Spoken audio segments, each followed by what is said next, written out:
It's the two dudes with the attitudes, let's go. On the Friday, you know what it is, man, they came to handle biz. Two dudes with attitudes, and they came to get it in. If you wanna hear it all, yeah, you in the right place. Going through the highs and lows at a pretty calm pace. This is where they talk to all elite, Dynamite and Rampage. All the other news on your timelines or your page. Shooting star press like it's mad side down. MWO, and yeah, they here to hold it down. Had to kick a rhyme just to tell you about the show. From the TikToks or the shorts, they will bring the smoke. And yeah, it's the dudes like it's Sean and it's Diesel. Live on the Twitch, YouTube for the review. Show them all the love on the platform you using. 5-star rating now, there is no excuses. Welcome back or welcome for the first show. Two dudes with the attitudes, time to work, bro.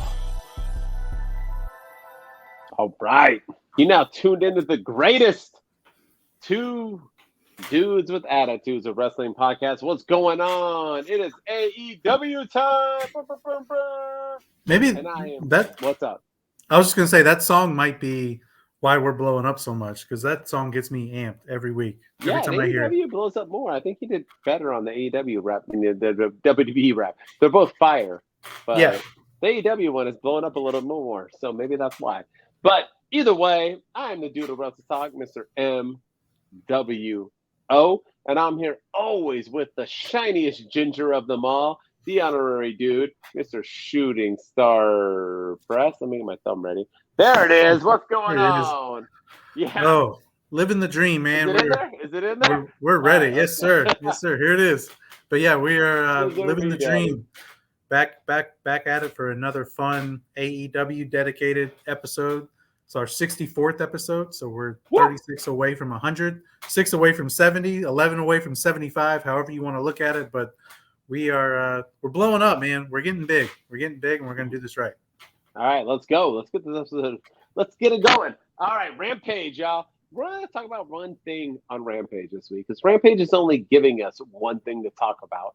And even though Rampage has been important, and I like where it's going with stuff, it's really the last few weeks has given us one thing. And this week was a tag team battle royale to determine the number one contender to the winner of Adam Cole, baby, and MJF, or Better Than You, baby, and FTR. And this match had quite a few people in it. Let's see here. It had Jay Lethal and Singh, the Hardys. It had Brother Zay and Ethan Page, Big Bill and Brian Cage, Christopher Daniels, for whatever reason, showed up with Matt Sydal. Yeah, the Butcher and the Blade, always. And I like how the entire time the commentators like, Butcher and the Blade is the greatest tag team ever in Battle Royals. They were like talking about how the Butcher could not be eliminated. Angelo Parker and Matt Menard. But either way, in the end, it was Big Bill and Brian Cage. I don't think anybody cared, because I think we were all wondering, like, if FTR wins, these people lose. If MJF and Adam Cole wins, these people lose. It doesn't really matter. This is all just filler. And that's not what I wanted for Rampage. I really was digging Rampage lately because they were kind of pushing some people, people were getting time, but also pushing storylines that were needing that help, a little bit extra time in that hour. But this kind of felt dud to me. And Big Bill with a lollipop in his mouth the whole time, and Brian Cage, I mean, they both should be doing more things. I agree with that. But, I mean, they're going to job to whoever wins, right? Am I wrong? Yeah. No, you're not wrong. You're 100% right that this. Yeah, I didn't like this. It's not that I didn't like the match. I thought the match was fine. I just don't.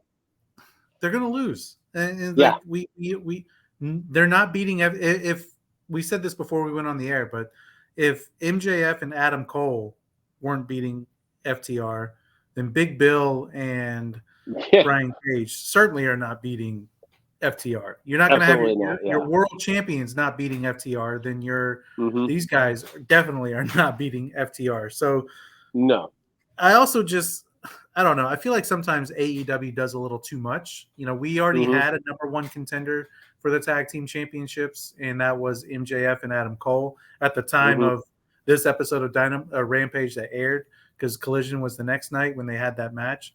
So I think they should have waited a little bit and maybe did this battle royal thing this week on Dynamite or on Rampage rather, so we can kind of see who FTR's next challengers are going to be and let the MJF Adam Cole story fester a little bit and build and so I think they should have done it at a different time. But AEW did 3 tournaments at one point, and now they're doing back-to-back weeks of battle royals to determine number 1 contenders for certain matches. Last week it was the TNT battle royal that Darby Allin won. This week it was the tag team battle royal to determine.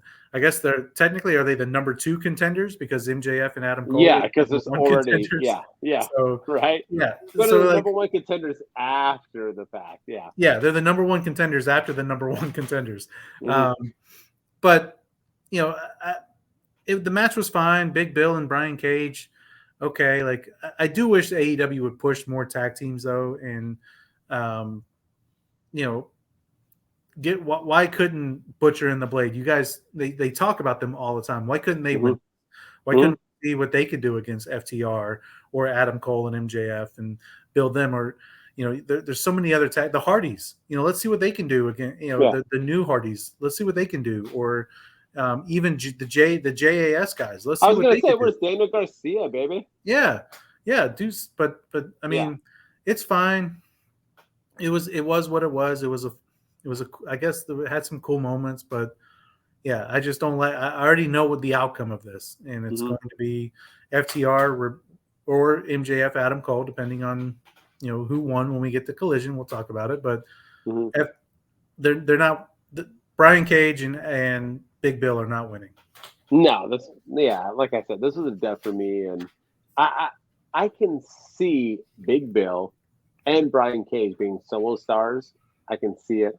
Big Bill needs to lose a stupid lollipop, but I'm all for it. And why is Enzo not here? How come Big Bill made it, but not Enzo? Like, is Enzo messed up that much, shooting star, that he can't even make it to AEW and just Big Bill? Like, I didn't mind Enzo. And I know he's messing up outside of here. I don't pay attention because I don't listen to the rumors, but is he messing up that bad that he can't join Big Bill in AEW?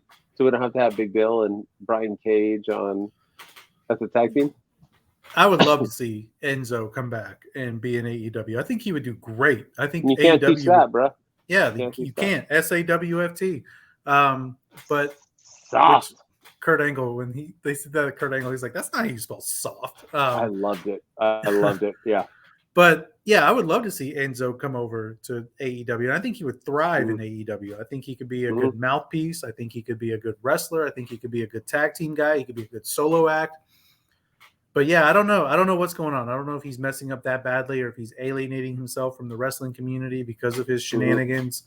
I have no idea what's going on with Enzo. But but Big Bill and Brian Cage would be great solo stars. They are great solo stars, and they need to be pushed regularly, but not as a tag team and not in this area because FTR is going to be champions for a while. I agree. All right, AEW Collision time. You ready? Yes, sir. Saturday. So we're in AEW Collision, and I think we're each going to talk about one thing, and I think they're both pretty big things. I am going to start with what we were talking about, the tag team title match. We had FTR versus We're Better Than You, baby, Adam Cole and MJF. And this match went on for, let me just correct myself, only 18 minutes. And it felt a lot longer than that. It felt, I thought it was like 35. Yeah. I thought it was too. 18 minutes, 17 and a half actually, but it was a great match. It was good stuff. I liked a lot about it. And the only thing I didn't like about it was the result. And I'm not against FTR winning, right? At all. I'm not against FTR winning. I'm A-okay with FTR continuing, pushing the tag team, so on and so on. What I'm against is they had MJF take the pinfall. And what in the world are you thinking? Adam Cole, what does he lose taking a pinfall? Please explain to me. Oh, nothing. That's right. Nothing. So we had the world champion take a pinfall, right? And then cry about it, and then pretend to hit him with a belt, and then get over it, and then hug it out. So we had them lose, not have them turn, not have them, and this just ended Collision for me on a very down note. I was confused. I didn't know what was going on. I really wanted MJF and Adam Cole to win. I just think it would have been fun. But with them losing, I had already said this before that I thought it was crazy that Adam Cole was the more superior wrestler, right, than MJF. It was always like MJF was the one getting his ass kicked, and then he was the one kind of like trying to get to the tag and then being pulled apart. You're the weaker link on that. You're the Marty Jannetty, right? That's who you are when you're trying to reach for the tag. And that was MJF, which was insane to me because he is the world heavyweight champion, y'all, and probably the greatest AEW world heavyweight champion. And he's that guy trying to reach for the tags, and you got Adam Cole not taking the pinfall. It's bizarre to me. Am I wrong on this? Are you okay with FTR winning? Are you okay with MJF taking the pin? Are you okay with them hugging at the end? You want the turn? How do you feel, Shooting Star? Let me know.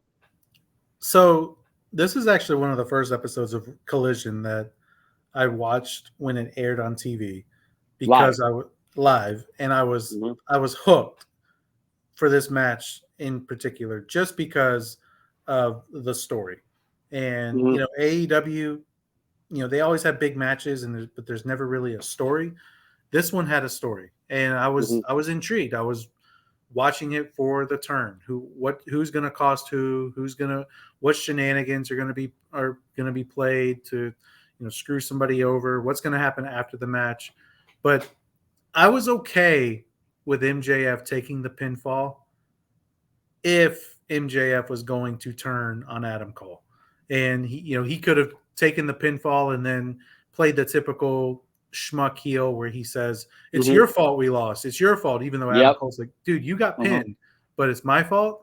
But no, like MJF could have blamed Adam Cole because you didn't tag in soon enough, or you purposely, you lost it for us. And then MJF takes the pin. I would have been okay with it, but that's not what happened. It was MJF took a clean pin to FTR. Clean. I don't care about the tights or whatever. It's clean. Cleanness. Yeah. Yeah. There's no. They didn't hit him with the title. There's no cheating shenanigans or anything. They beat him clean, and and then I was okay. The match ended, and then I was hooked about the ending. I was hooked on the ending. I was like, okay, now we're gonna get to the turn. You know, MJF's holding the title. Adam Cole's got his arms out. He's embracing it. He's ready. He's like. Yeah, he's like, if you're going to do it, go ahead and do it. You might as well just do it. You know, you're going to do it this whole time. And then MJF, you know, we give Roman Reigns his flowers for his acting. I think MJF deserves some flowers for his acting too, because you could tell he was really conflicted. And then he changed his mind, and then they hug it out. So I liked it. I liked the match. I hated the outcome. I liked that there was no turn. And then it just kind of, it ebbed and flowed for me. It was just not I'll give AEW credit because they did the unexpected. I really thought MJF and Adam Cole should have won. I thought they were going to win. They should have, and they didn't. And then MJF took the pin, and and then there was no turn. And to their credit, they're keeping this storyline going. And I'm curious to see what happens, which we find out more on Dynamite.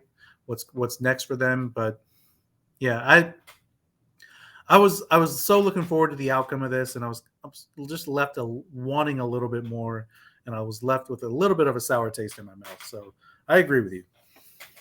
All right, I mean I agree with you.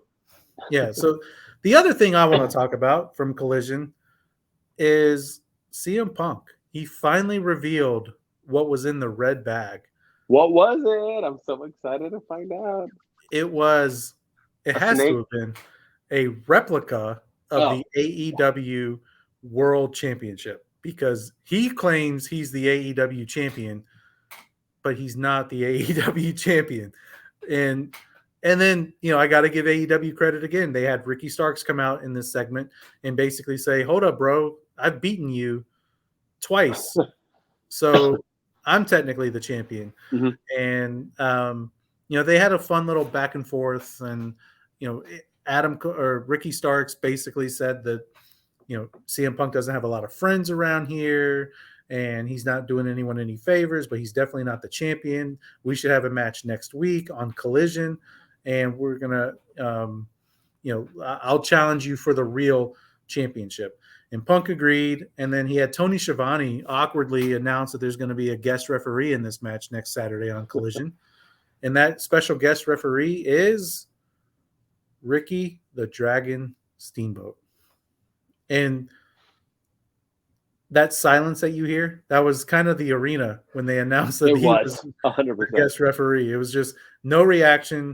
It was also just kind of like in a side. It was like, oh yeah, by the way, next week, Ricky the Dragon Steamboat is the guest referee for the Real World Championship. Look, I probably didn't even know who Ricky the Dragon Steamboat is, to be honest with you. They never saw WrestleMania 3. So probably not. Definitely not. And like, why AEW does this stuff a lot. They try to get these big names to be the guest referee or to be in these big matches, but they never explain why. So why is Ricky the Dragon Steamboat the guest referee? Is it because he's one of the cleanest wrestlers of all time? He's never cheated. He's never done anything. He's going to make sure there's no cheating from Ricky Starks. Is it why? And they haven't said anything about it. And then, who's the heel in this situation? Is CM Punk a heel because the fans hated him, but Ricky Starks is the one that's been cheating to win, and Punk is calling him out for his cheating, but Ricky Starks seems to be getting cheers. So I'm confused as to what direction they're going in with all of that. So I don't know. I liked this segment, but I didn't love it. And I also just think it's stupid that AEW is even going along with this whole idea that CM Punk is the real world champion. Here's the thing, because they're not. Here's the thing. So I watched afterwards, right, Dynamite, and they talked about it, and they literally said CM Punk is going to defend his real, and I'm pretty sure the real was in freaking quotations, the real championship belt against Ricky Starks. So let me get this straight. AEW is okay with the FCW title, which is not a real title, and they promote it on TV. Now they're going to promote a fake championship. So, like I said, shooting star, you can go buy an AEW title right now, show up in an arena and defend it. And it's okay because TK is going to be good with it. That's the problem that I have with it, is that it would be different if CM Punk hadn't jobbed 8 times since he's come back, and then he pulled that stupid belt out of his bag to say that he's a champion. But he's done nothing but lose. So why the hell does anything? Because it's not a title match. He even said, like, I haven't lost when it's defending this title. Well, you're not defending that title anymore. You literally surrendered that title stripped of the when you made fun of people and talked shit about your boss and was suspended. So don't act like this belt is like it's like bong. And then the worst part is that MJF, the actual world heavyweight champion, is on Collision as well, and is not even talking about it. It's like driving me flipping. It'd be different if he was only on Dynamite and then he like didn't correlate. He's freaking only on Collision. So we have both the champions only. It's so stupid. This is the dumbest thing I've ever seen. Ricky Starks is going to lose anyway, so it doesn't matter. I don't even understand what the point of this is. And then what happens after he beats Ricky Starks? He put it back in his red bag and hides it. I don't know what him and AJ Lee are doing with it, but it is stupid to me. I hate it. And this is devaluing CM Punk, in my opinion. Oh, big time. And honestly. He also spray painted an X on the. He that's noticed what he's all about. He crossed out the E because an all elite in the championship. So, oh my gosh! Like, and don't worry, on Dynamite, Kenny Omega decided to drop the whole like we might be on Collision. So are we going? Stupid. Is that the direction we're going? Either do it or don't. Right? I know. It's like when you're dating a girl for like 3 months and you're like, are we going to do it or are we not? Like either get out of here on now. or So stop teasing. Are we doing it or are we not? Shut up, Kenny Omega. The other thing that drove me mad about this too was CM Punk kind of alluded in the promo that he was going to get involved in the main event because he said, I don't know if Max is, I don't know how he's going to be feeling after tonight or something like that. It kind of made it seem like he's going to get involved somehow and maybe cost MJF, and we're going to get champion versus champion at one of these events coming up.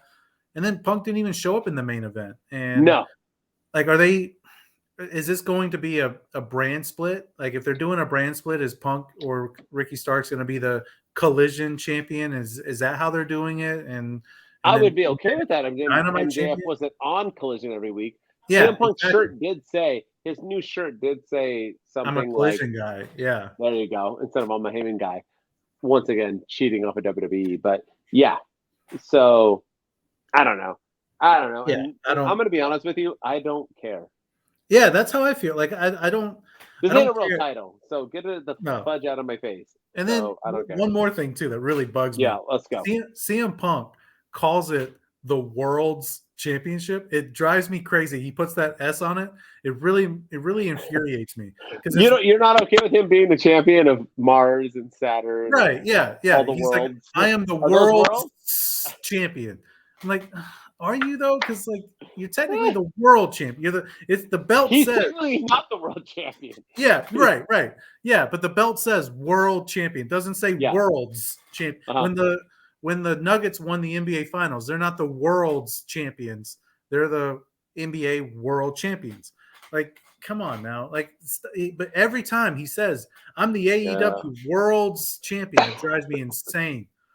Yeah. But here's some with AJ Lee, so that's cool. All right, you ready to go into Dynamite? Yeah, major props because she's from fudge.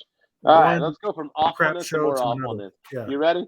Yeah, because AEW suck again. So we had Trent Beretta versus Jon Moxley versus Penta in a match to determine the end of their feud is what I was getting. I don't know. It's the end of the match. That's what it's brought about. But all I noticed from this match is that Moxley lost again. Do you remember a time when I used to brag about how like the Judgment Day was the best faction, but they weren't because they lost. So that's why the BCC was the best faction because they never lost. And once I said that, Tony Khan listened to our podcast at Hold My Beer or my diet beer because he's a flippin' nerd. And he literally has had them lose every week since. I know Moxley hasn't taken pins because he's been in triple threat matches, but he's not winning. So all he does is lose. So Trent Beretta, for whatever flippin' reason, won this match. And in this match, they decided to go hardcore again. So this match was okay. AEW drives me mad. I just have to say, they drive me crazy because these guys are in a random match and they have to bleed and do thumbtacks and busting. Why? Why are you busting each other open on a freaking Dynamite triple threat match that nobody cares about? And so then Trent Beretta pins Penta, and then the BCC is mad about it because they're like, we're the big show. And they beat them up some more, and then Orange Cassidy comes out, and now we're going to have Best Friends versus the BCC because this match didn't decide the winner of all facts. I don't know what's happening. I don't know what's happening. I hated everything about it, but I also hated the fact that even though I love Orange Cassidy, the Best Friends aren't winning shit. And why is Jon Moxley losing all the time? And why are they bleeding again? Why is Moxley bleeding every week on my television? Whether or not it's a pay-per-view, Collision, a Dynamite, a Rampage, at his house with his wife, he's flipping bleeding all the time. I don't get it. Please explain to me, Shooting Star Press. It's driving me mad. AEW drives me mad. Why? What was the point of this match? Explain it to me. Explain. Go. Explain. I got nothing. Yeah, I've got nothing. My reaction is the match sucked. It wasn't even that good. Yeah. So it's not like they brought it. It was whack.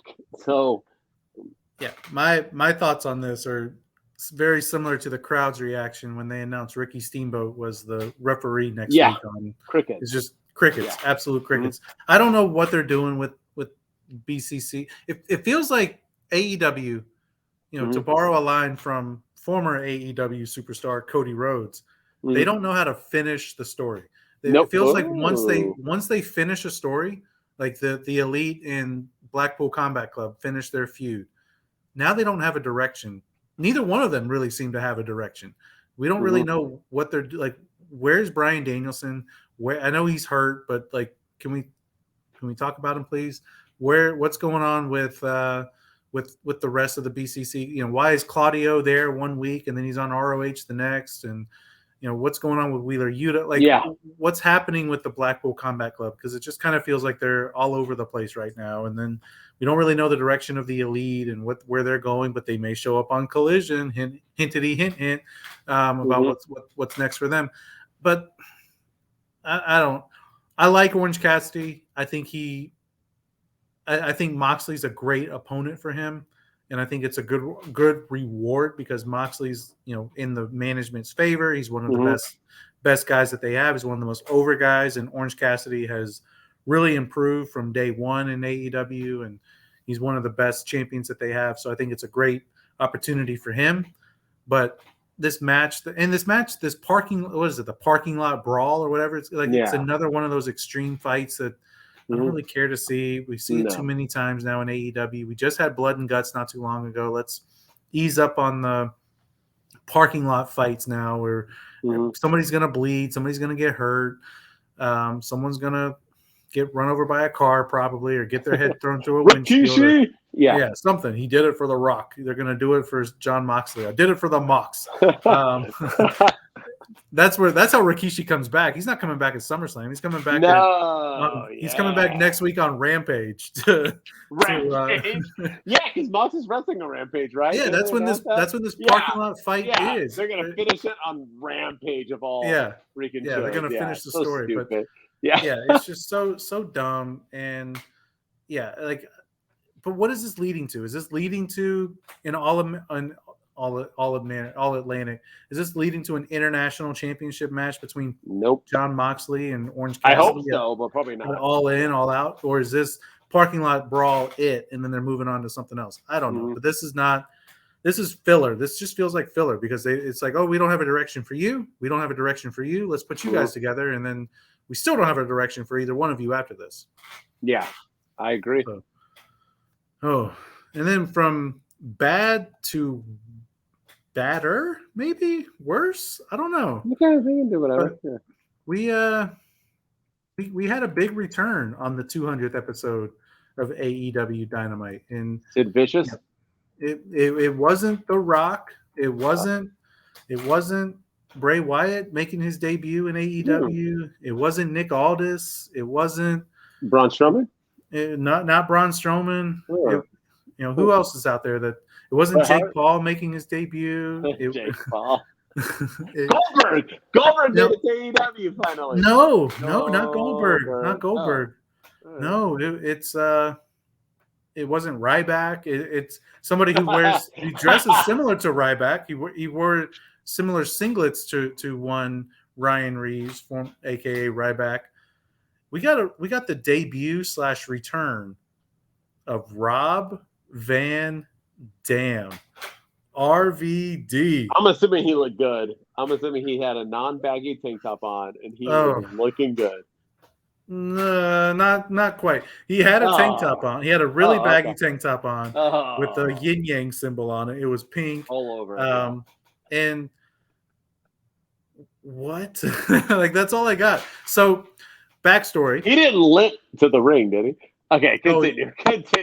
He waddled. He was like waddling to the ring. I've never RVD of all people. I mean, he's clearly been hitting the devil's lettuce and not the weights because he is just he completely waddled to the ring. Lettuce. And he is. But RVD is in. He is all elite. Yes, he is. Why I don't know, but he is there. And I never thought that I would be. I love RVD. He's one of my all-time favorites. I think he might be one of my top 10 favorite wrestlers. Ooh. But I was not excited to see him whatsoever on Dynamite. And so the backstory here is Jungle Boy Jack Perry. He is the reigning, defending FTW champion, a title that's not even recognized in AEW. But now he's defending it regularly because if CM Punk's the real world champion, then we got to defend the FTW championship regularly. And maybe they're going the route of Heath Slater when he was in WWE and he was taking out all those legends. But that's what this looks like, because Jack Perry came out and cut another awkward type promo. He's in a different outfit this time. He doesn't look like a Hooters manager. Now he looks, he had the black leather jacket on again. And but he cut a promo, and the fans weren't really feeling it. It felt like, and then out came Jerry Lynn, because Jerry Lynn challenged him to a fight last week on Dynamite, and then back down instantly. Yeah, completely. And then this week, Jerry Lynn came out and called him Jungle and said, "Hey, Jungle, I'm not cleared to fight, but I know somebody who is the typical, I've got somebody ready to fight you right here, right now, here on Dynamite." And that's when the music hit of one Rob Van Dam. Came to the ring, waddled to the ring, looked really bad. Looked really bad. Looked like it was in pain, looked like he didn't want to be there, looked awkward, he had the big, he looked chunky, he looked like he's gained some weight. That's why he had the big baggy tank top on. And it was just an awkward moment. And, I love RVD. I just don't know what they're doing with him. And, and then Jack Perry, of course, ran away because he's the heel in this. And so, he probably was like, "You're not Rob Van Dam. I'm gonna go leave and find the real RVD," because that guy that came to the ring looked like RVD, but definitely did not look like RVD, if that makes any sense. But it was just a awkward segment, awkward moment. I don't know how the crowd reacted. The crowd seemed to be excited about it, but then they also were kind of like weirded out by it. It was just all of it. It was just bad. And what's next? Is RVD wrestling at All In against Jungle Boy for the FTW championship? Like, what's happening? Well, no. I mean, they're supposed to wrestle next week for the. Either way, this was a hot flipping mess. I mean, Jerry Lynn, what the fudge? Rob Van Dam, what? But I want to start with Jungle. And that's what it's called, right? Jungle? Yeah, Jungle. He is just not. I've said it before and I'll say it again. 90210 is like one of my all-time favorite shows of all time. And I love me some Luke Perry. And Luke Perry is Jungle Boy's real-life father who passed away, a few years ago. And he was Luke Perry on a show called Beverly Hills 90210. And he was the epitome of that dude. He was what everybody wanted to be like. He got every girl he should get. He was that guy.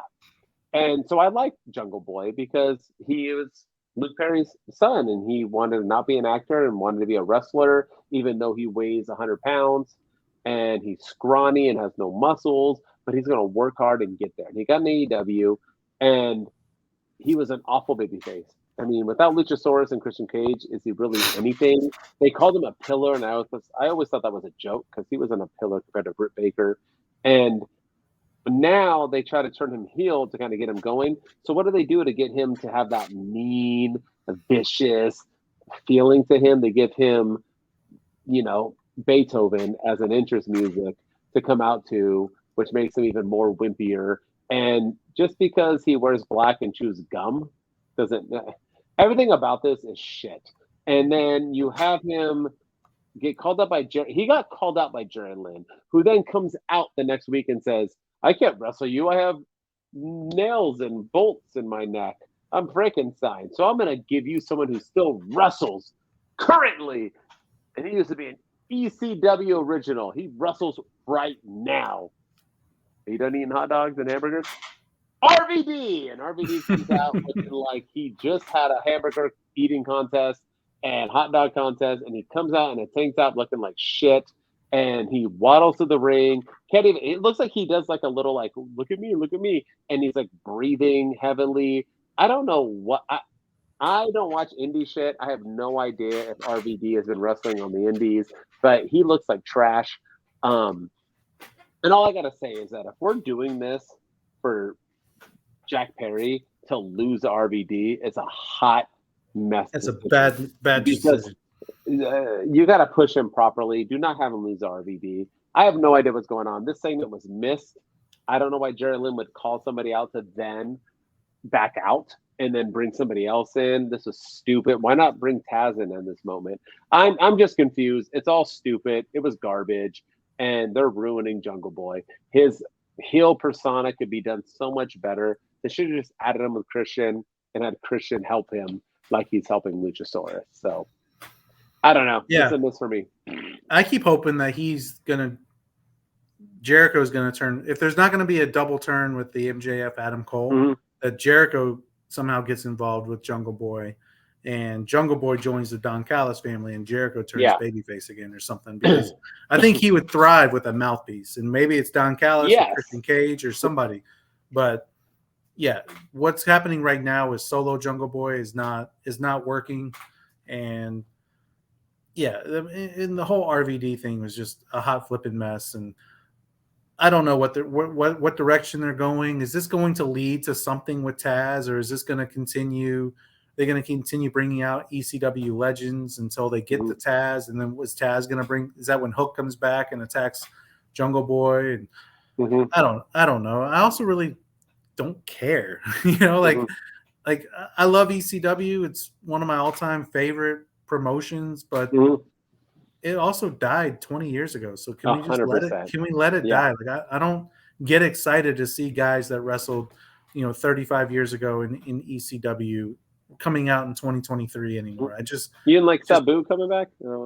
Sabu, that was another random one. Sabu, and now you have Ricky Steamboat, which I don't think he was ever in ECW, but he's coming. He's the guest referee. Even older. He's a WrestleMania 3. Like, he's the guest referee of a paper of the Real World Champion, and then now you have Jerry Lynn feuding with Jungle Boy for some reason, and Taz, and now RVD. Like I don't know. I mean, hopefully RVD looks in better shape next week or whenever they have this match, and that this was just an awkward moment for him or whatever. Because James Harden of the Nets, I mean, when he showed up to training camp as the Houston Rockets one night, and he looked like he had been eating some hamburgers and hot dogs, and then he all of a sudden he gets traded. He got traded to the Nets, and all of a sudden he was in like the best shape of his life within like 4 days.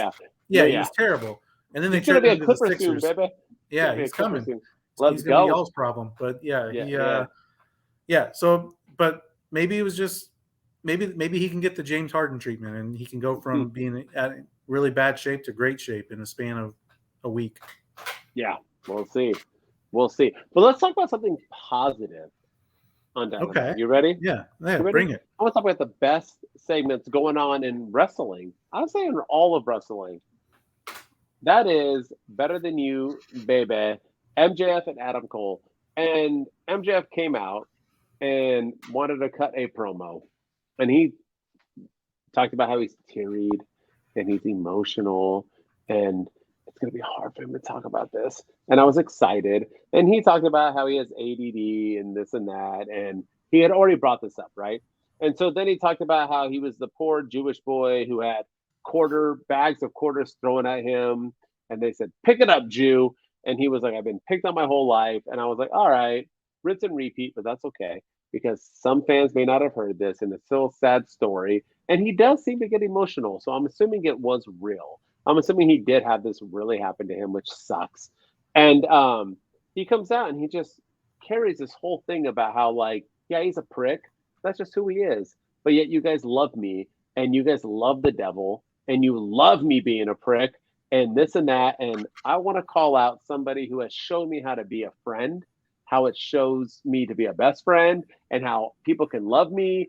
And he brought out Adam Cole, baby. And Adam Cole comes out, and he's talking to Adam Cole, and Adam Cole's kissing his butt, and he's kissing his butt. And it's a great promo.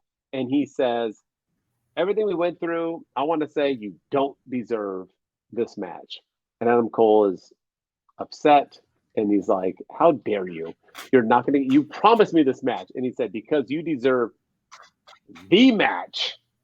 And we are going to have a world championship match, a fake world championship match, because CM Punk's the world champion. Yeah, because the other one's the real one. Right. Yeah, and fighting on Ricky Starks at Collision. And we are going to wrestle at Wembley, baby. to 70 to 90,000. Where are they at right now? They're pretty high. Actually, they did more than I thought they 80, would. I think. Although we never dogged them. We always said whether they do it or they don't, it's a win. And I think they're about at 80. And they're gonna fight at Wembley. Adam Cole, baby, versus MJF. They kissed, gave each other hickeys, went up on the rings, held each other's hands up, whatever else. What are you saying about this? What's going on? Because I'm assuming we're not going to get anything until the match. So does MJF win? I mean, no predictions, but where are we going here? Is this a heel turn? Is this a face turn? Is this good stuff? Did you like this promo? Do you like MJF rehashing everything you already talked about and building in Adam Cole? Do you like Adam Cole's feelings? Did you like Roderick Strong afterwards breaking stuff for some? I don't understand the Roderick Strong thing because he's like, you can't trust MJF, but MJF gave him the title match that he wanted, and then Roderick Strong was mad about it. Shouldn't he be happy? How can you not trust MJF anymore? He gave him even if he cheats to win, he still gave him the damn match. He did everything he was going to do. I'm so confused on Roderick Strong with his broken neck still after 9 weeks. Is like throwing things. I'm assuming if I had a broken neck, I couldn't break things. But all right, go ahead. What do you think? What do you like? What do you don't like? Let me hear it. So I like all of this. I think this is probably one of the top 2 best stories in all of wrestling right now, with behind the bloodline. I told you I was intrigued with Collision because of the tag team title match with Adam Cole and MJF, and then I was intrigued to hear what MJF had to say on Dynamite, and they teased it that we're going to hear from the world champion after their shocking loss, and yet we keep waiting, we keep expecting. Okay, this is the week they're going to turn, and they don't. Somebody doesn't turn. This is the time. This is the moment, and it doesn't happen. This is the moment, and it doesn't happen. So I'm actually digging that aspect of it a lot. So I think AEW is actually doing this whole thing right with MJF and Adam Cole, giving us the slow burn. Now, if they were smart, and I told you this via text, but if they were smart, they would do the breakup next week on Collision, or this week on Collision, because that's the same day as SummerSlam, and SummerSlam is going to get all of the love and attention. So if they want to try to steal a moment away from SummerSlam, because this is actually the first time Collision will be competing with a WWE pay-per-view in the U.S., because the last couple of times they were in London last time, and they were in Saudi Arabia before, so the pay-per-views were in the afternoon. You had Collision at night. But now SummerSlam's at 8 o'clock Eastern, so is Collision. And, if you want to steal a moment away from the WWE, maybe you do the turn on Collision. But it doesn't look like they're going to be on Collision. They're going to drag this out a little bit more. But, if I were Tony Khan, that's what I would have done. But I'm not. I don't have the money that he has, and I also think I would book the show a little bit better, but we all do, right? Yeah. Let's go. Hi-oh. But we all do, right? We all think we can do better than the other person running. But I liked all of this. I think it was, MJF's a full-on babyface now. And I don't think it's a matter of if Adam Cole's turning anymore. I think it's a matter of when. I think Adam Cole's going to be the one to turn on MJF. I don't think this good guy persona that MJF is putting on this time is an act like it has been in the past. I think this is the real deal. I think we're getting a babyface MJF, and I'm curious to see when Adam Cole turns on MJF. Does it happen at All In? Does it happen before the match? Does it happen next week on Dynamite? I don't know, but Adam Cole works better as a heel, and I think we've never gotten to see a true babyface MJF. So I'll be curious to see how that whole dynamic goes. And I'm intrigued. I'm intrigued with something in AEW, which, you can't say that very often with the story that they have. Yeah. Well said. Well said. So let's go from something positive to closing it on a negative, which we like to do here on Two Dudes with Attitudes. Right. Look, man, I love Shida. I think she is Hikaru Shida.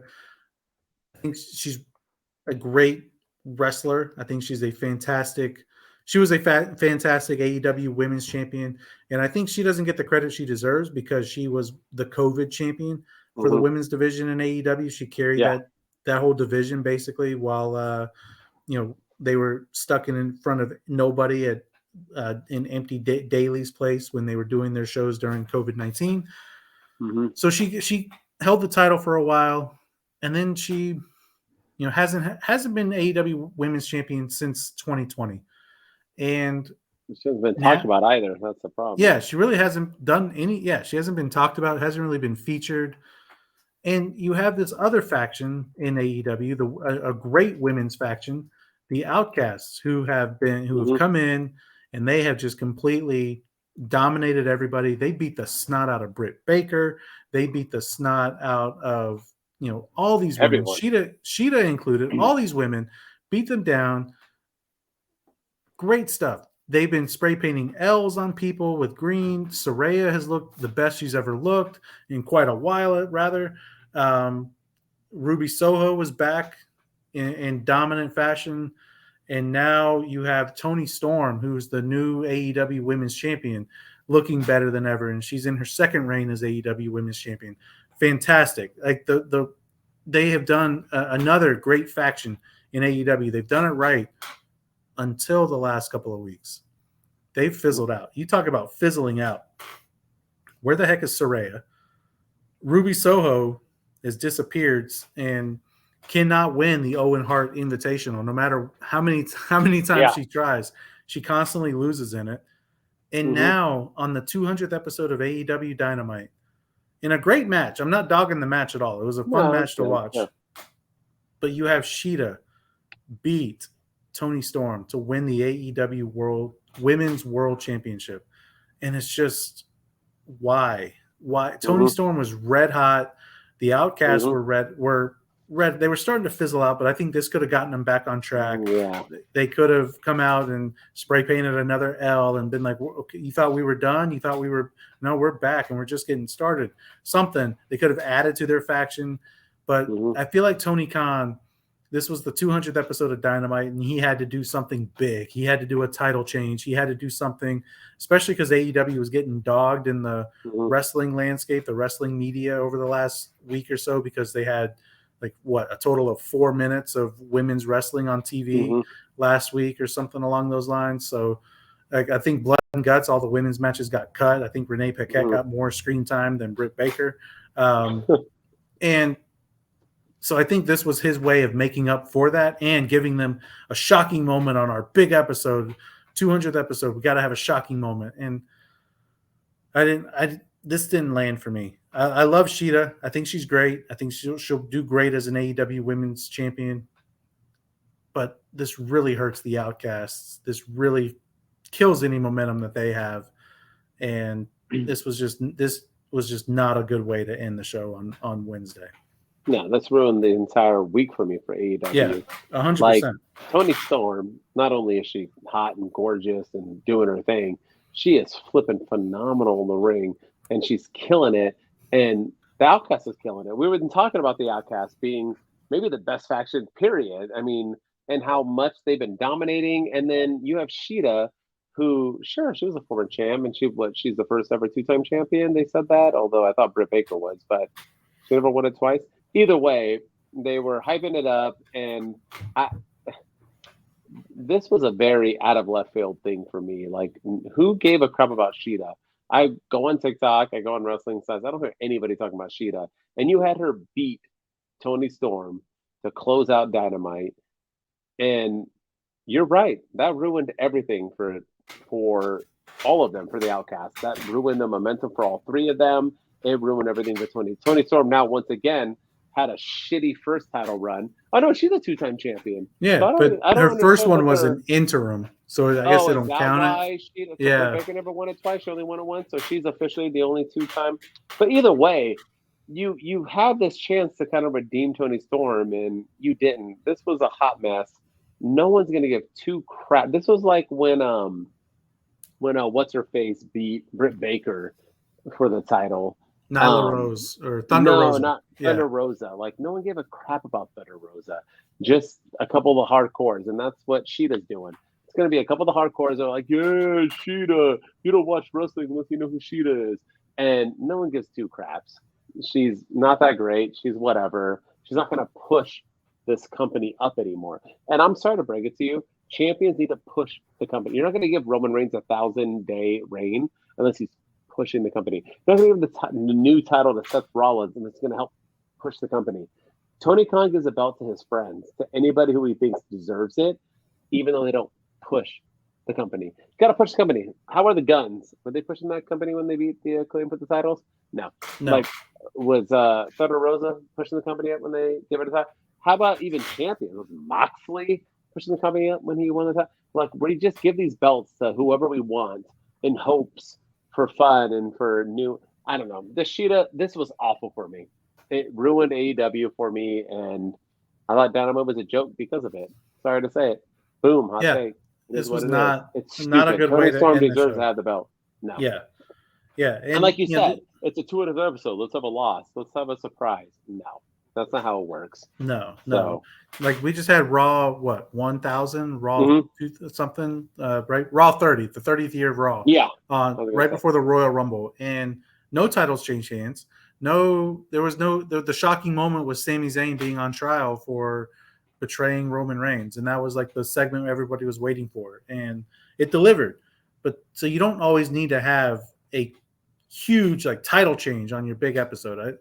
And if you are, like, this was not the title to change hands. You could have changed. You could have had Orange Cassidy lose to Moxley. That would have at least been believable because Moxley's been the world champion before, and you have a shocking championship change that way. Have him be the new international champion, but not this. Not Sheeta winning and it just came out of left field too. It was just we haven't been talking about Sheeta very much, and then over the last 2 weeks, all of a sudden she's the flavor of the month and she becomes the women's champion, and I'm not.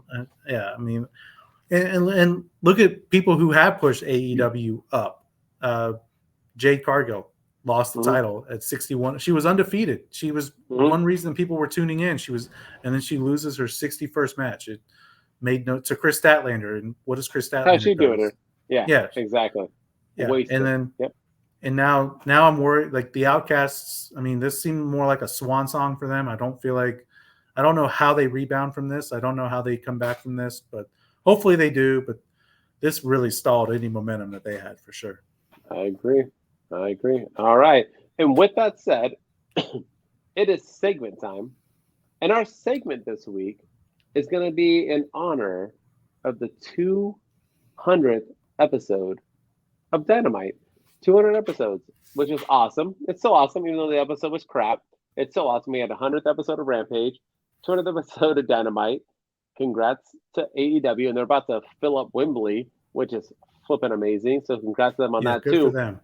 And with that said, we're going to start a new segment, aren't we, Shooting Star? We're going to start doing this as much as we can, monthly, not weekly.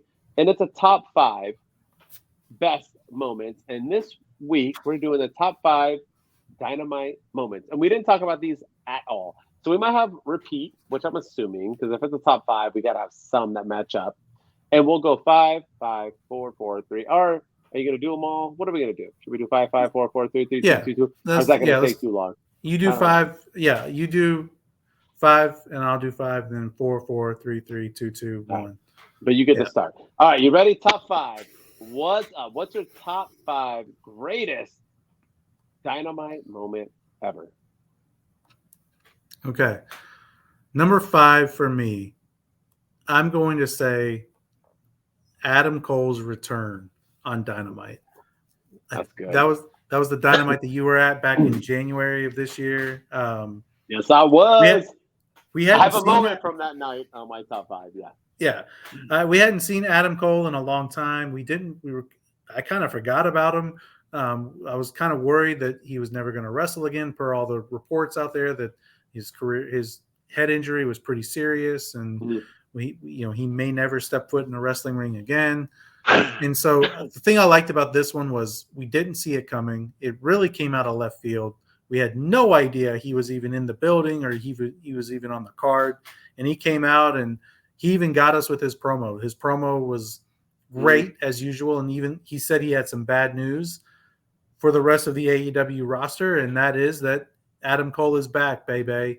And it was just a fantastic moment, a great opportunity for Adam Cole to come back and really build some momentum and be the one to maybe dethrone MJF. And I think we called it back in January, and here we are almost 8 months later and these two guys are getting ready to go at it for the first time. So happy to see Adam Cole back, and that was a huge moment for me because I didn't see it coming.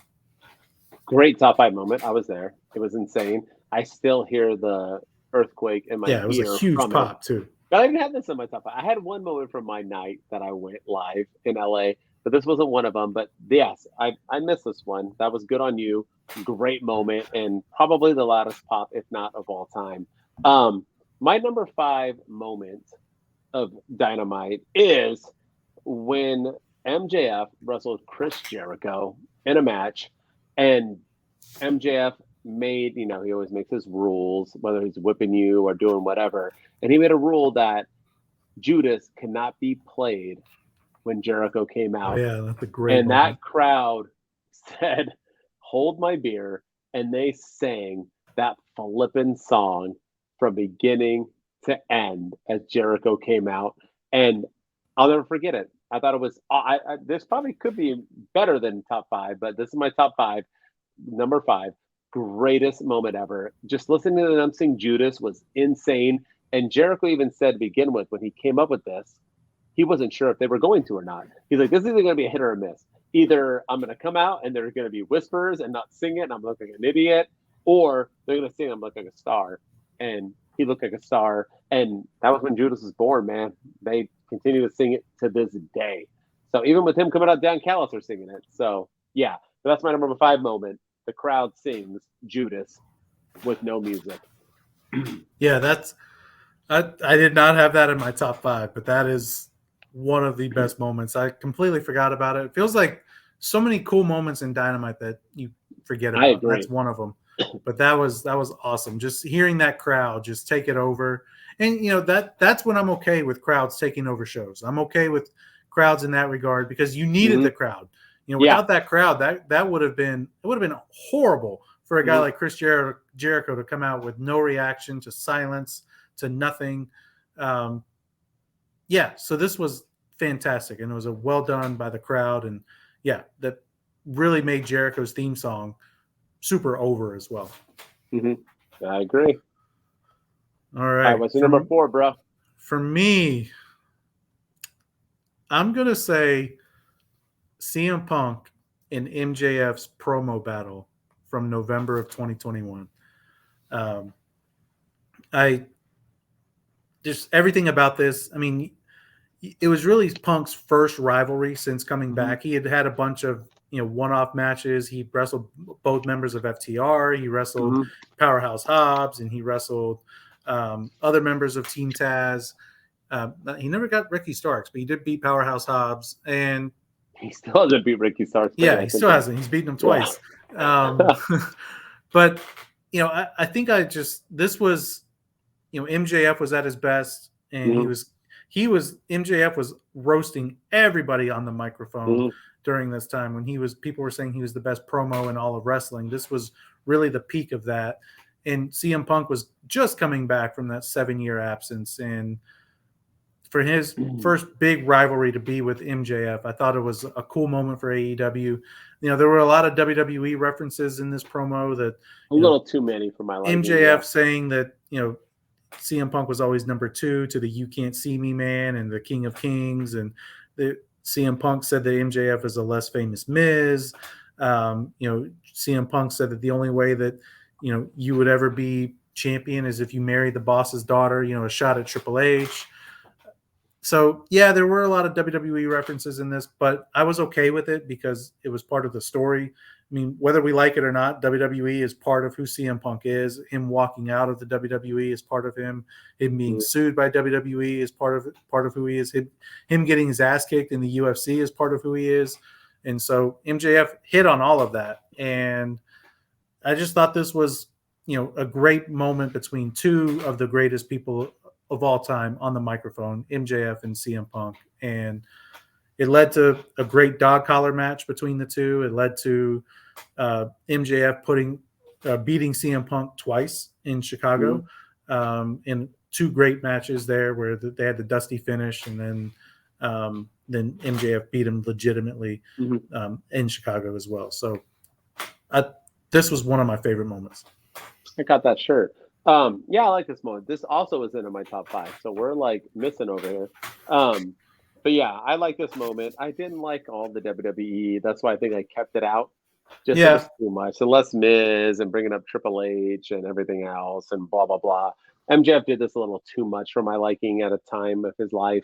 But nevertheless, this was the start of it and led to some phenomenal matches. So I agree with you. Great Dynamite moment. My number 4 is the greatest AEW World Champion, period. Kenny Omega wins the AEW Championship and beat John Moxley. This was the intro basically to him and Don Callis. Don Callis gives him a hammer, I believe, and he hits him with it, or a boot, or what was it? They gave him something, and he hit him over the head with a microphone. Give him a mic. I think it was a microphone. He hit him over the head with it and helped him win, and they ran away, and Don Callis was, I think, only an Impact at this time. It was a good moment, but the reason why this is my number 4 is because Kenny Omega is by far, in my opinion, even including MJF, the only good World Heavyweight Champion in AEW. I think Jericho's reign was good, but not great. Hangman's was a joke.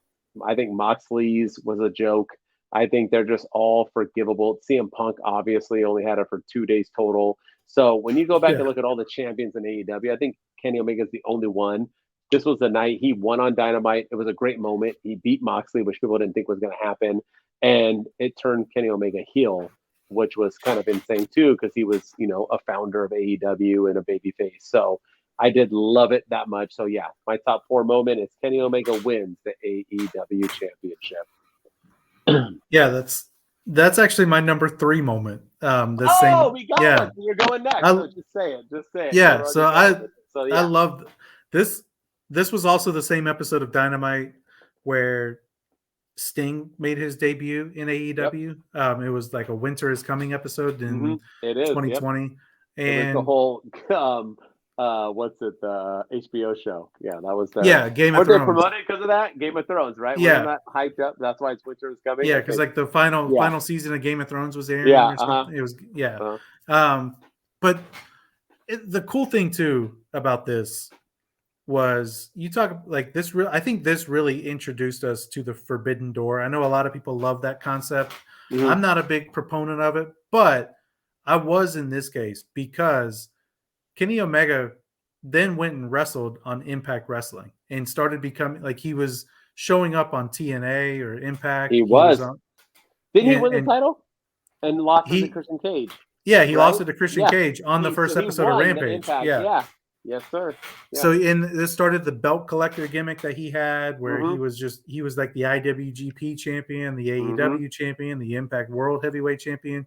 Yep. And so, that's when I started really like opening my eyes to AEW, and Kenny Omega was just like, this he's everywhere. He's all over and to me, that's a way to do a Forbidden Door. You have your champion go on to another show, and you have a partnership with this program, this company.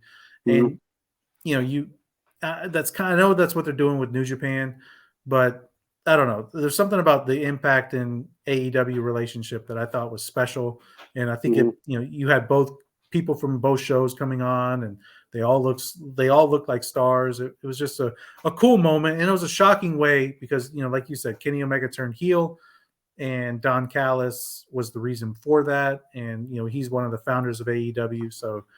I loved all of this. I loved the partnership with Impact. I liked the belt collector gimmick, and this started all of that. And then this was a solid episode of Dynamite with Sting making his arrival in the opening moment. All right, so we're doubling up. I'm going to double up again. My number 3 moment is Sting AEW debut. I mean, Tony Schiavone saying, "It's Sting!" Again, it was awesome. Cool. And in that time, you didn't think Sting was going to come. And I know Sting hasn't done much in AEW other than his jump that he did through the tables a couple times, but he hasn't done much. But it was awesome to see Sting come back and still doing it at 97 years old. And my number 3 moment has to be Sting's triumphant return. It was a cool scene, and I think this kind of made Tony Khan go crazy because now he does a whole bunch of returns and they're all flipping misses, as we said with RVD and so on, and Sabu and whoever else he tried to have. But Sting was a hit, And I'm still hoping TK or Sting gives himself a good, proper 1 year goodbye to Sting, and he can wrestle some people, maybe even Goldberg or whoever else. But yeah, whatever my number happened to 3 is Sting and Jericho? Like, yeah, I thought they just thank dropped you. that.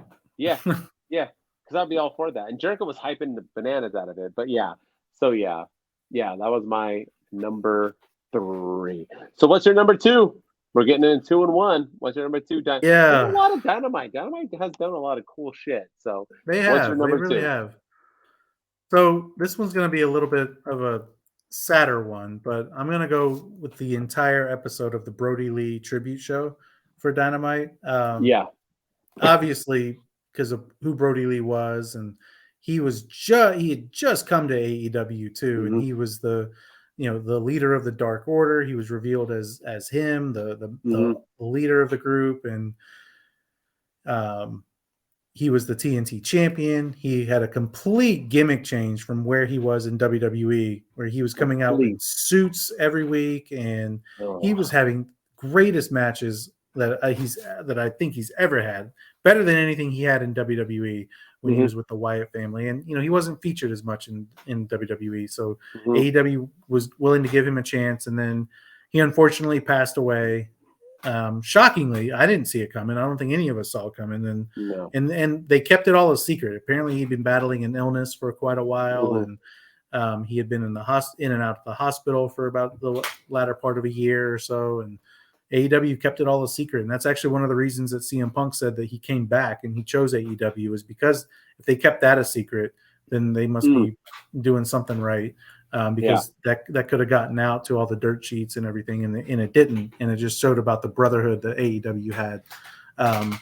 But it was just until he got there. Until he got there. Yeah, but yeah, I mean, this entire episode was just it was a great tribute from opening to close. You had his son come out, his wife was there. You had wrestlers talk about what they meant to him. Jon Moxley cut a pretty heartfelt promo, and he's not known for his promos about what Brody Lee meant to the organization and to the company. It was just a well done tribute to one of their best wrestlers that they've had. And I wish we could have seen more of Brody Lee in AEW. And I think AEW, for all the grief we give him, I think they did this one right. It's so funny. We hit the Brody Lee moments, my number 2 as well. And it could easily be our number 1s. I put it at number 100%. 2, but it's so funny too, because this was like a prime example of how somebody can be in another wrestling organization and not shine how they should shine. And they just need that opportunity. And Brody Lee, when he was in the Wyatts and when he was in his other gimmicks in WWE, I never thought anything of him. I always thought he had the IC title, but he shouldn't even have had it, right? When he won the IC title, we're like, why does he have it? He just didn't feel right. And when he went to AEW, he felt right. And he felt like he belonged. And when he won the TNT title, when it was important, it felt good. And when he passed, all of a sudden having that championship, it was devastating. And I think you're right. I don't even think wrestlers knew, FTR and other people and whoever else. I don't think they knew it was going to happen. And the biggest moments to me on that night was Tony Khan saying that he is like the TNT champion for life, and his son, came out and put the boots in the middle of the ring. And I think we all cried, whether you're a man, a woman, a kid, an adult, or someone who doesn't cry. You were shedding tears. It was a magical moment, and it made Brody Lee, and deservingly so. And it's always sad. One of my favorite rappers of all time is the Notorious B.I.G. And he came out with a rap before that, you're nobody till somebody, kills you. And it's like, you're literally nobody until you die, right? Like you can be great, but you won't be respected until you pass away. And it's sad, because that's kind of what happened to Brody Lee, is that he didn't get the respect he deserved. And then he passed away. And I just wish he can see how important he was and how much he was loved. You know what I mean? Hopefully he did. Hopefully we have a heaven and he's looking down on us and he saw all that and he saw this memorial. But this episode, this was very Owen Hart type episode on AEW in such short time they were around. And it was props to all of them for doing this. So that's my number 2 moment as well. So yeah, And this is where the phrase "It's Wednesday night," and you know what that means. That's came directly from Brody Lee, and now AEW's adopted it as its opening moniker as a tribute. And also, I think anytime there's a death in the wrestling community, it brings the two companies together, because WWE also did a nice tribute for him. 100%, and deservingly, but they also let, he was more known, I think, for his time in WWE than he was in AEW, but he was still short, but WWE allowed AEW to do a tribute show for him, and I think they even allowed some WWE guys to be featured on AEW TV and to talk about him, because WWE did like a 10-bell salute, I think, and they did a thing at the beginning of Raw and SmackDown, but they didn't do like a dedication show. So I think they let their wrestlers show their respect there. So they kind of came together to honor this guy. So I was happy to see that. I agree. All right, let's go. Oh, man, my number one. This one was hard, but I'm actually going to say for me. Let's see. Yeah, my number one was last year's episode of Dynamite Grand Slam in Arthur Ashe. And this was the one where Saraya made her come back to AEW. This was where Jon Moxley beat Bryan Danielson for the AEW World Champion. He was no longer the interim champion after the CM Punk debacle. But I think this was a huge moment for AEW, primarily because they needed a big moment in AEW because, we just talked about all the cool things AEW was doing and all the positive things that came out of Brody Lee. This company was floundering after CM Punk and his promo and his press conference after All Out and the fight with the Elite and his suspension. And then there was more backstage stuff with Sammy Guevara and Eddie Kingston. And then there was more stuff with Andrade getting into it with Sammy Guevara. And it just felt like AEW was just WWE was taking off. The momentum was going in WWE's way because Vince had just stepped down and Triple H was running the show and SummerSlam was off the chains and more guys were coming back to WWE. AEW lost Cody Rhodes earlier in the year. So it just felt like all the black eyes kept coming to AEW and WWE was exploding. And I think this show proved that they didn't need CM Punk, that the company was bigger than CM Punk. And I think they needed to do something right to right this ship. And I think Moxley was the right person to win. That set up Moxley and MJF for the championship at the November pay-per-view, not Double or Nothing, but the other one that they do. And and then Bryan Danielson did his thing. Saraya made her return. I just love this event from beginning to end. I thought it was cool, and I thought Saraya coming out was a shock because nobody saw that coming. In a time where seemed like everybody was leaving AEW to go to WWE, or nobody was leaving anywhere or all the rumors like Malachi Black was taking time off, CM Punk was gone. Remember the Malachi Black thing? Yeah, that's funny. All these people were leaving. And then all of a sudden, here comes Saraya showing up to AEW, and we didn't know if she could wrestle or not. We didn't know why she was there, and she had that great stuff with Britt Baker, and then it turned into she turned heel and became part of the Outcast, and we all know what happened with them this past week on Dynamite. We just talked about it, but I thought this episode of Dynamite Grand Slam was solid from beginning to end. You know what? I'm not going to dog that. I'm not going to dog it. I like that. Although Saraya cut an awful promo, but the week after, yes, but yeah. Are you ready for my number one? I got to do it. I was there live, the first ever Dynamite in Los Angeles, baby. Oh yeah. Hey, I got to do the MJF pipe bomb. I know it's a weird thing to be number one, but holy shit, being there live. It was insane. He came out and he cut a pipe bomb, and I don't know how much was real or not, but he attacked Tony Khan.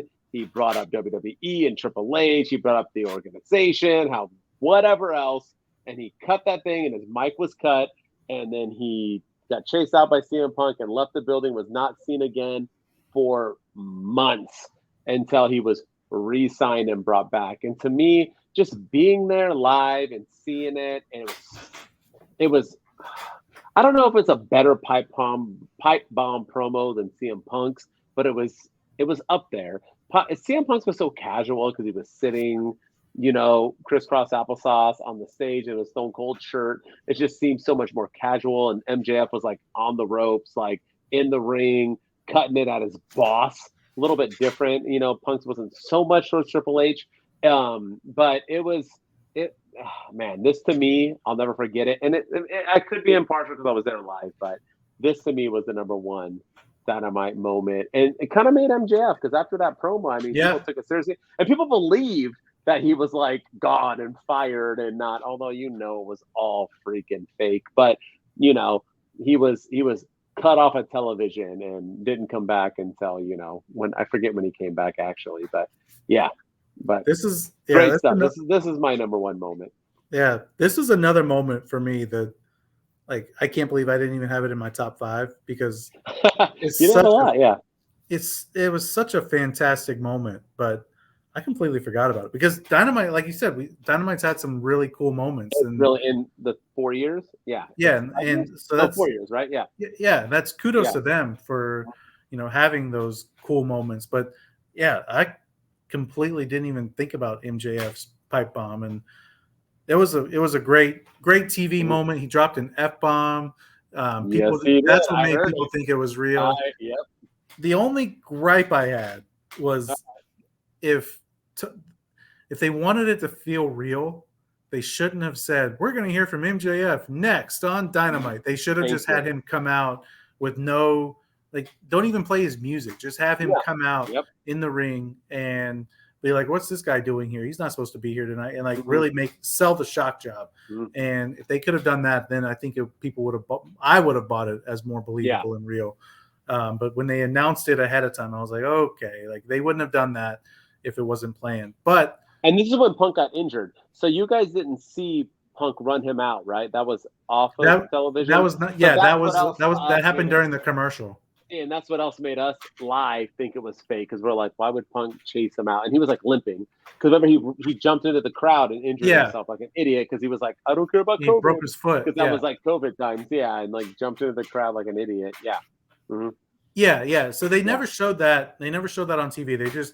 They cut it at the Tony Khan, "You effing Mark, I want you to fire me." Yes. And then that's when the lights went out in the crowd. Yeah. And then they cut his mic, and then that was it. And then we went to commercial break, and then we came back and we had a match. I think Wardlow had a match or something. Yeah, I think it was Wardlow. Yeah. But I mean, it was such a cool moment, and I'm sure being there live was even better. But that's still the best Dynamite ever. That first LA show. It was. Yeah. It's up there. It's up there for sure. And Wardlow gave me props.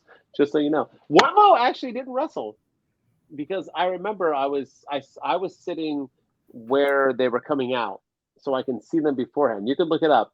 I don't think he wrestled, because I remember shouting out to him, and then talking to my boy Patrick, who went with us to Mania afterwards, saying, "Why did Wardlow not wrestle after?" But he was there. He was like in the arena. He never came out, and I was like, "Wardlow, I love you," and he never. I also told. Who did I tell? I told one of the female wrestlers that I was in love with them, and one of the other female wrestlers was like, "You don't love me?" And I was like, "All right, well, I'll love you too, whatever. Whoever wants to go home with me." But but good times. That episode was. Are you looking up to see if Wardlow wrestled? Yeah. He didn't wrestle, did he? I'm trying. No, I'm not seeing it. I'm telling you, he was there in his outfit, warming up, and I saw him about to enter backstage, and then he never came in, because we saw everybody. I was like in the shot in the stadium where I can see everybody entering out, because that was back in the days where they had the 2. They brought that back on the 200th episode, which was fun. They brought back the double entrance, but anyway, that's our top 5. I thought it was a good first time, and like we said, we're going to start doing that all the time now. So we're going to start trying to do it before every big event in WWE, whether it be SummerSlam, Survivor Series, Royal Rumble, WrestleMania, so on. We're going to try to do our top 5 best moments from all of those pay-per-views. Hit us up, comment. You guys are totally liking it. watching it, everything. Comment. Let us know how we did. Let us know, disagree or agree. Who do you think was your top 5 moment? Did I hit it right with MJF? Did you hit it right with your moment of that card of, everything that went on? Did we hit it with the Brody Lee moment? Did we both miss with other things? Let us know. Get it going. And thank you again for following. Man, we did 2.5 episodes. We are killing it tonight. Who cares about sleeping? Let's go, as Mario says. Chris Pratt, let's go. As always, I am the dude of Wrestle Talk, Mr. MWO. Continue to follow. YouTube is blowing up. And hey, if you have Twitch and you're on YouTube, follow us there too. Come on, get us going. We're like dying on Twitch, but we're blowing up on YouTube. Let's blow up on both. And yeah, keep it going. And with me, as always, is Mr. Shooting Star Press, the honorary dude. Yes, follow sir. us on TikTok and Instagram. Our handles are right here on the screen at my_wrestling_opinion on Instagram, at Shooting Star PRS on Instagram and TikTok. So hit us up, follow us, go subscribe, go hit us up on Apple. We're blowing up there too. So we are we're doing big things, and so we want you guys to come along with us. And we've got some more big things coming up on the horizons, with some potential merch and some shops, some stuff dropping. So come hit us up. Hit us up, follow us, subscribe anywhere you get your podcasts. We're out there, and yeah, we're blowing up. We got great reviews on Apple Music, so thank y'all. Thank you. Yeah, great followers. You guys are blowing us up. We get a ton of listens on all of our podcasts, so thank you. And keep throwing the 2s up everywhere you go. Don't throw up the 1s, throw the 2s, because we're the 2 dudes. We the 2s. Let's go. Music gets me hyped. It was the end. Oh, there we go. That was the end. There we go. Sorry, it's my first day. That was nice. I like it. I like it. Yeah, kind of like how it fed into it. Yeah. If you want to hear it all, you in the right place. Going through the highs and lows at a pretty